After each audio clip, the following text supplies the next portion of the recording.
Si tenemos que hablar de un libro con mayores ventas en el mundo, con cientos de miles de copias, escrito hace siglos y que contiene palabras tan actuales como si se hubiese escrito ayer, que ha producido tanta controversia en la historia, ella es la Biblia. Sagrada Escritura, libros sagrados, sagradas letras, libros santos, muchas denominaciones con una sola certeza, son libros escritos bajo la inspiración del Espíritu Santo que tienen por único autor a Dios.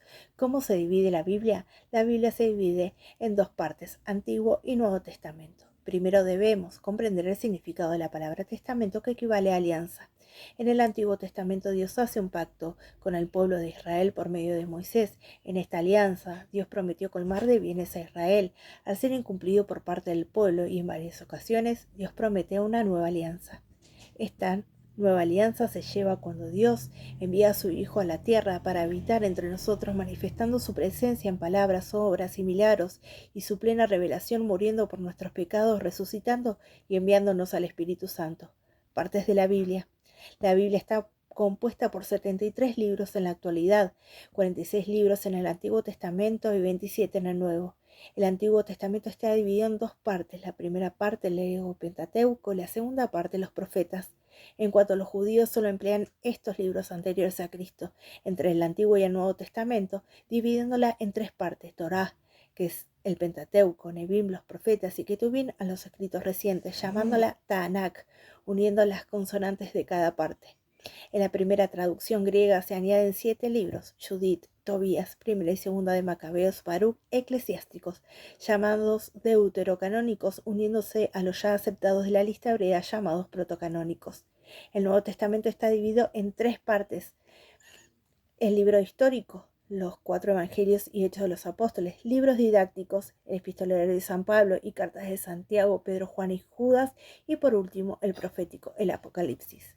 Tradición e inspiración. Gracias a la tradición de nuestra Madre Iglesia tenemos a todos los libros enteros por canónicos, tanto del Antiguo como del Nuevo Testamento, escritos bajo la inspiración del Espíritu Santo, teniendo a Dios como único autor, utilizando a hombres que escribieron bajo la inspiración divina, obrando en cada uno a través de sus propias facultades y medios. Escribieron todo y solo lo que Dios quería.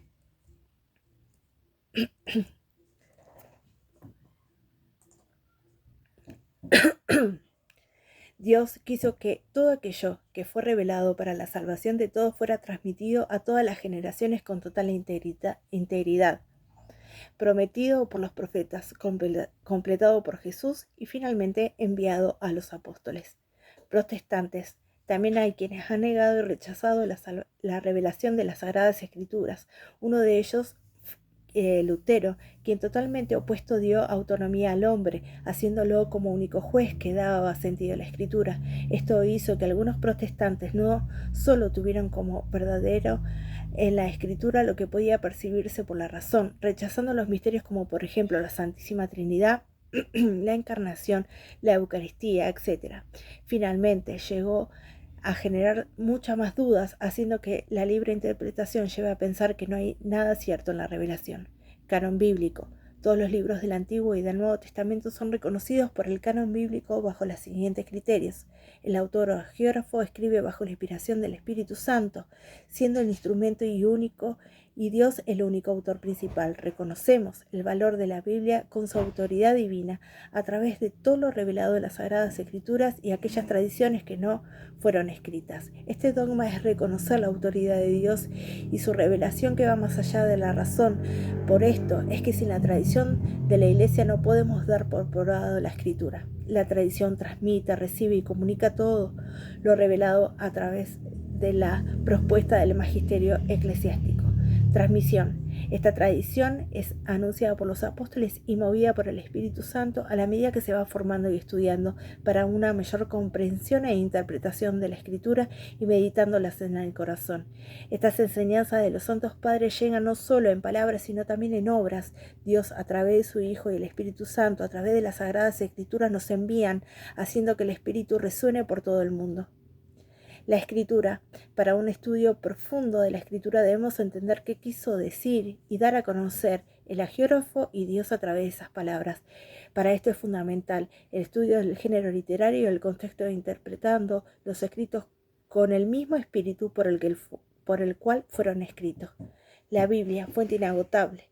La palabra de Dios nunca envejece, nunca se agota. Es fundamental escuchar, aprender y comunicar para alcanzar la unidad. Todo esto es posible gracias a todos los padres que en un trabajo ecuménico han traducido la Biblia en diferentes idiomas. Ya en el Antiguo Testamento, al traducir la Biblia al arameo, luego al griego, hasta llegar a la traducción conocida como Vulgata, haciendo posible que llegue a todos los fieles. Estudio. Debemos aumentar nuestra fuerza para estudiar, orar e interpretar con mayor profundidad las Sagradas Escrituras, iluminando y guiando nuestra vida para poder encender los corazones de los hombres. El mismo Santo Espíritu que inspiró a los autores de las Sagradas Escrituras es el mismo que lleva a dar la vida por ellas. Dan testimonios muchos santos que han marcado la Iglesia a través del tiempo, desde San Jerónimo, Don Bosco, Santa Madre Teresa, San Juan Pablo II. Es necesario la lectura asidua y el estudio profundo para todos, sobre todo para los sacerdotes, diáconos y catequistas, para proclamar la riqueza divina que se les ha confiado. La Biblia en la catequesis, particularmente en el servicio que me toca llevar adelante, la catequesis, la centralidad de la palabra en la vida, llevar a profundizar a las familias en la riqueza del Evangelio, orar en comunidad, la alegría de celebrar la buena nueva y acompañar en el crecimiento, así como también reavivar en los padres la responsabilidad de evangelizar a sus hijos, ellos principales testimonios y anunciadores de la palabra en la vida familiar. Con la celebración de la entrega de la palabra se busca que cada familia tenga una Biblia en su casa, de manera que la pueda leer y hacer la oración y acción. Lectio Divina. Es fundamental en la vida de todo creyente profundizar el texto sagrado en este sentido. La Lectio Divina es el camino para comprender verdaderamente el encuentro con Dios, ese cara a cara que se hace posible no solo en la adoración eucarística, sino que tiene el mismo valor en el encuentro con el Dios de la vida en las Sagradas Escrituras. Se inicia con la lectura, la lectio del texto. Luego, a través de los interrogantes, se lleva a la profundidad de la palabra que tiene como finalidad la conversión y acción de nuestra vida, convirtiéndonos en don para el otro. La Iglesia es misionera, todo lo que hemos visto y oído es para todos. Para que el Logo sea anunciado en todos los pueblos y a todas las culturas, nos corresponde a todos nosotros proclamar las gracias recibidas. Las palabras nos mueven, nos impulsan, nos hace Iglesia en salida, anunciando el Evangelio y nos comprometen a hacer el bien, llevando la justicia, recurriendo a construir un mundo mucho más justo, en el que reine la paz a través de la reconciliación y una sociedad mucho más solidaria, despertando la caridad.